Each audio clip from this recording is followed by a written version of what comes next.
Hey, my name is Mike. And I'm Ashley. And we are Crazy. headed home, and we're crazy. Our friends definitely think we're crazy. This channel is basically going to be more geared towards what we're trying to do and less geared towards us. We're not great talkers. But we don't have any microphones. We don't have any crazy equipment. This is all literally being done off of cell phones, and there'll be some GoPro in there. But this is our first episode, and it's just to kind of get you guys in tune with what to expect and kind of introduce us to you.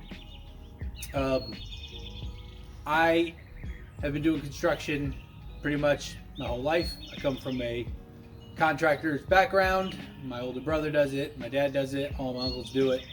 And I decided that I should use my skills and knowledge to try and make a little bit better of a scenario, like a living situation, where I don't have to work until I'm 70 and she doesn't have to work until she's 70, and we actually can start enjoying life. We have an advantage because, like I said, I come from a contracting background. She does real estate, and her parents are super handy.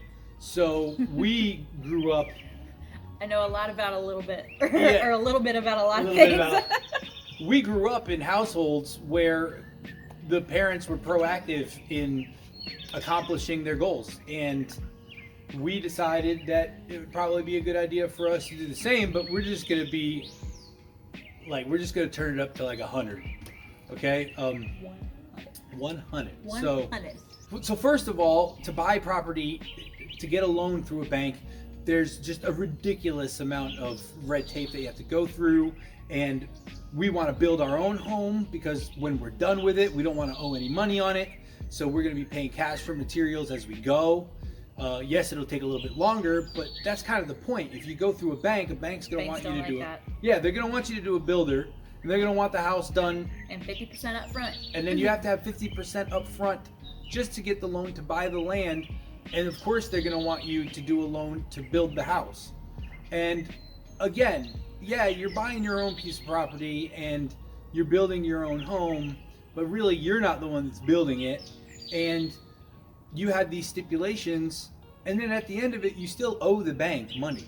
The banks, you have the deed and all that, but the bank holds the lien. And you don't get to say so in the home and what you want and getting everything you need and want. Yeah, like try to go to a bank and get a loan for a house whose water is supplied by rainwater. You know what I mean? They're going to look at you like you're crazy. You know, but you go to a bank and you try to tell them that that's what you want to do. They're not going to let you do that. Potatoes, shut up.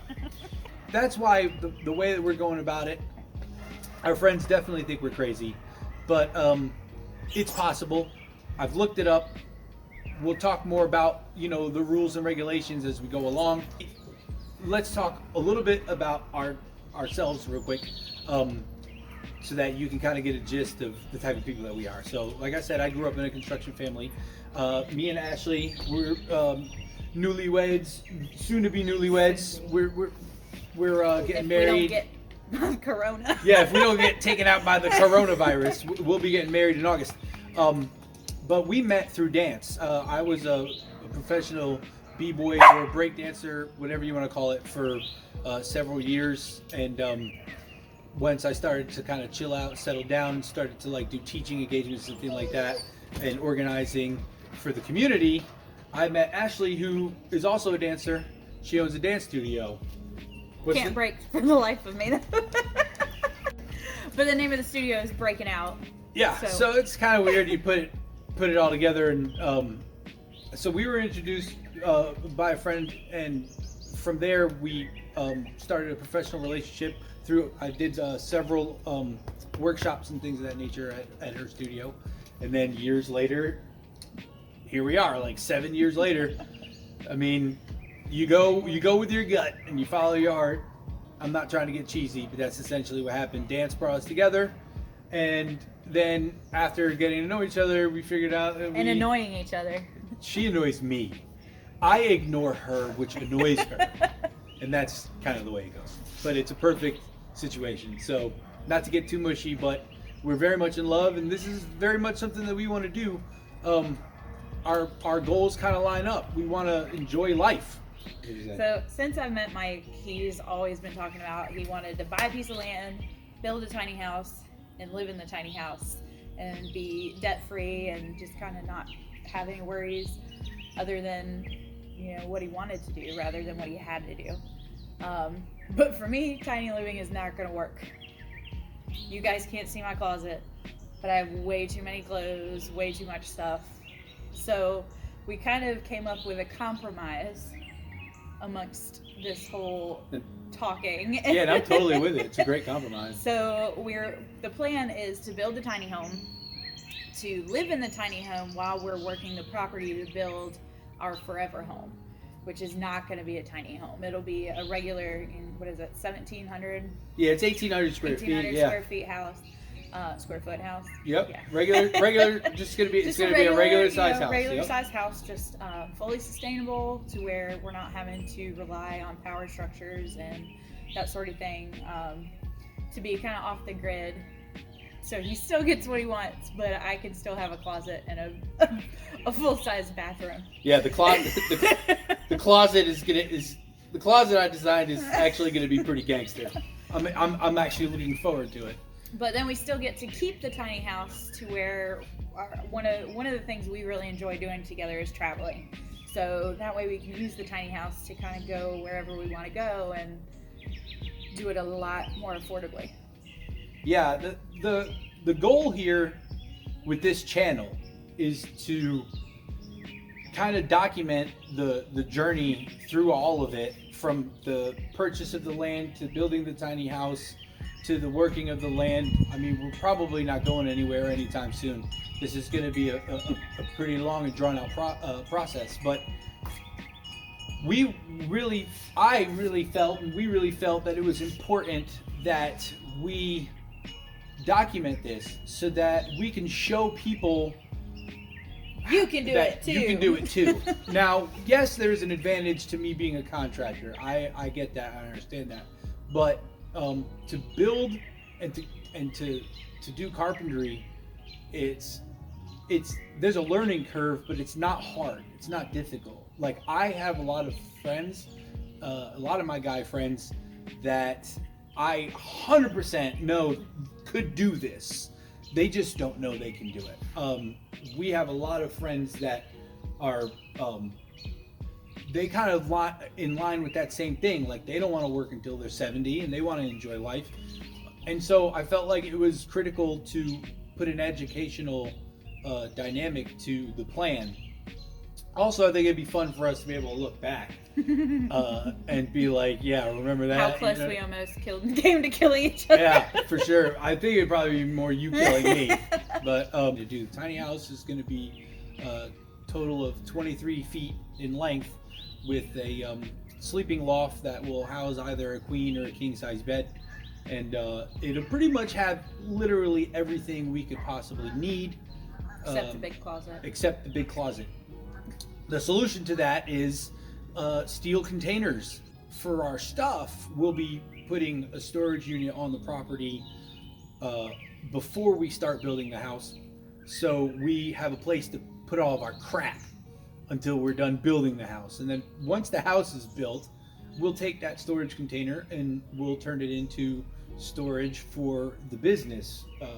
Right now, Ashley has two storage units that she uses for the dance studio. And if you do the math on that, it's, you know, you pay $2,000 for the storage unit. You put the storage unit out there, you put all the stuff from the storage unit into the Connex that's on our property, $120 a month in savings. How fast does that $2,000 get replenished? Less than a year. Less than a year. So, and this is what we're trying to say, where you can actually still have all the things that you could want or need. We've all grown familiar with some of the conveniences of, you know, turning the tap and water, and you flick a switch and electricity, and you want to make toast, you plug in your toaster, and if you want groceries, you can go get your toilet paper and your meat from the grocery store. Yeah, see, it's funny that we're deciding to do this at this time, because everybody takes. If we would have talked about this coronavirus thing and all of the things that came along with it, 5 months before it happened, people would have told us that we were crazy. So the shit that you guys have, that you have grown comfortable having it be there for you when you need it, this time in our lives is proof that shit can be taken away from you, and you can do it without having all of those issues. You can create a life for yourself where you're not so dependent on the man, so to speak. And so that's what this channel is all about. This channel is all about showing you how you can get to a point where you're self-sufficient and self-reliant without turning into a country bumpkin and having some kind of we're not going to be living in a cabin. You know what I mean? Like, this is in the middle of the That's woods. not what's happening here. And I will not eat squirrel. Yes. No tree chicken. No tree chicken for me. I'll eat it. But the point in doing this, though, is to show you, when we talk about living off grid with people who aren't educated in that type of a lifestyle, they automatically, 80% of them automatically go to the living Cabin in the woods. Middle of the woods. Cabin in the middle of the woods. Ashley not being able to shave her armpits. We're having to pump our water with our feet to get water to come out of the sink and all this other shit. And it doesn't have to be that way. It won't be that way. It won't be that way. Or I quit.